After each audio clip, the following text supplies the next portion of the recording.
Cyberpunk 2077's first and only paid expansion, Phantom Liberty, launches on September 26th for Xbox Series X and S, PS5, and PC. It's the culmination of CD Projekt Red's efforts to redeem the futuristic FPS RPG and offers a lot of new content and features for players to jump into. Players venture into Dogtown, a new district outside of Night City's jurisdiction where anarchy reigns. Here are 15 new things you should know about the expansion based on details revealed at Gamescom. There's gotta be a way out of this. Johnny, I'm dying. Dozens of new story quests and gigs.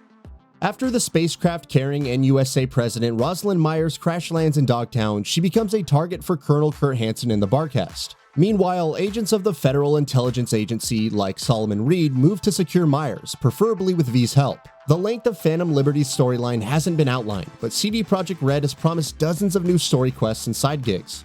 Wherever she goes, people get hurt, bodies drop.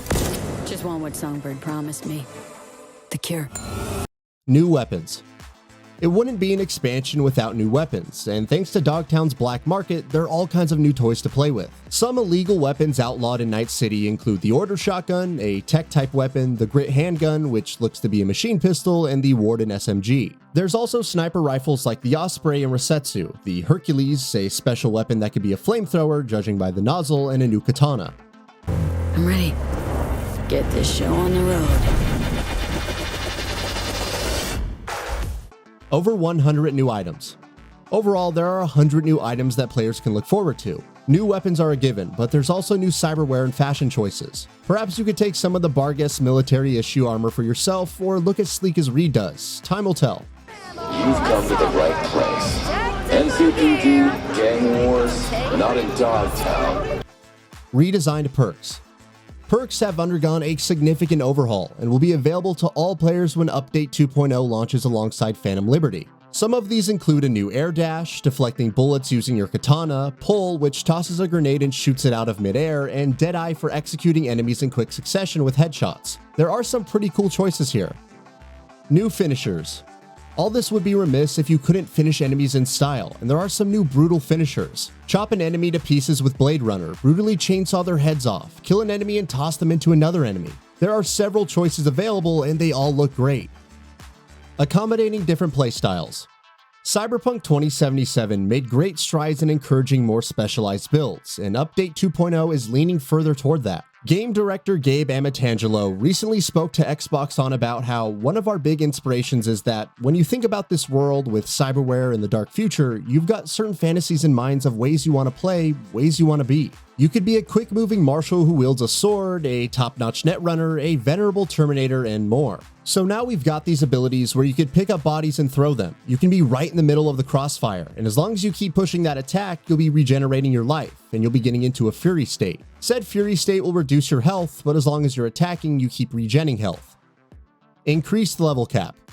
With all the new perks available, making choices is tough, which is the point of build crafting, but I digress. The good news is that the level cap is increasing to 60, so you could have more room for upgrades. The bad news is that it's exclusive to the expansion and not free for all players.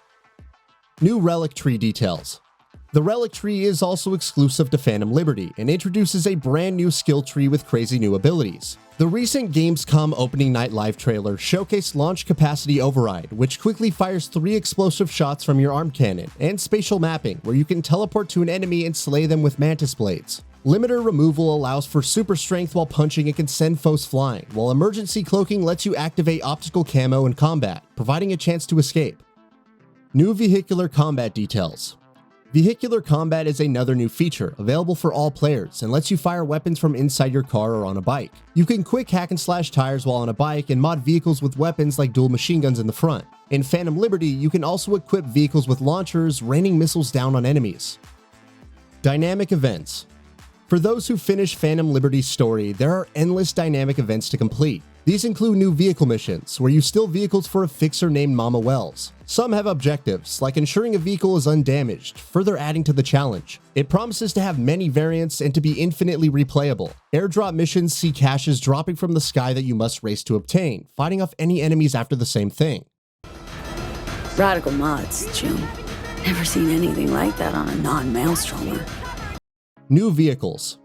New vehicles are also promised in the expansion, with Quadra, Archer, and Vilefort rides showcased and available for the taking. If you're looking for something a little more destructive, there's also an APC equipped with a missile rack. That should certainly be useful during car chases, or when you want to go on a destructive joyride.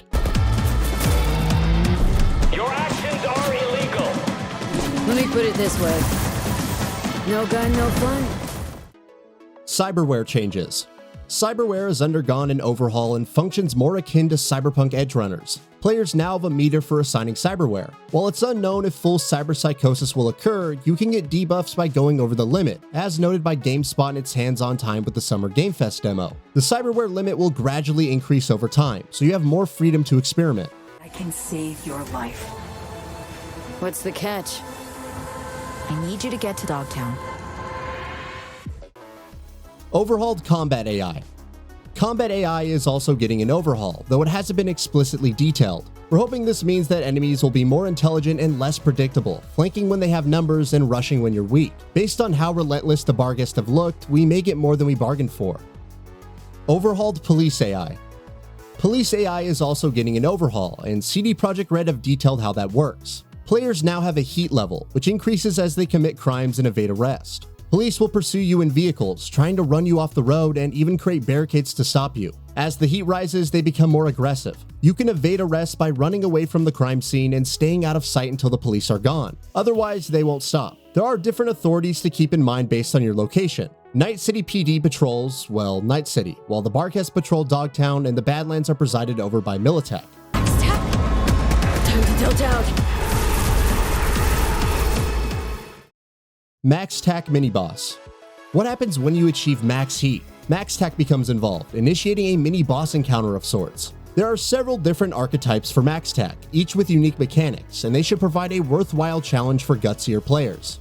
Come on, got iron in your head. Gotta put it to someone's head. Pull the trigger.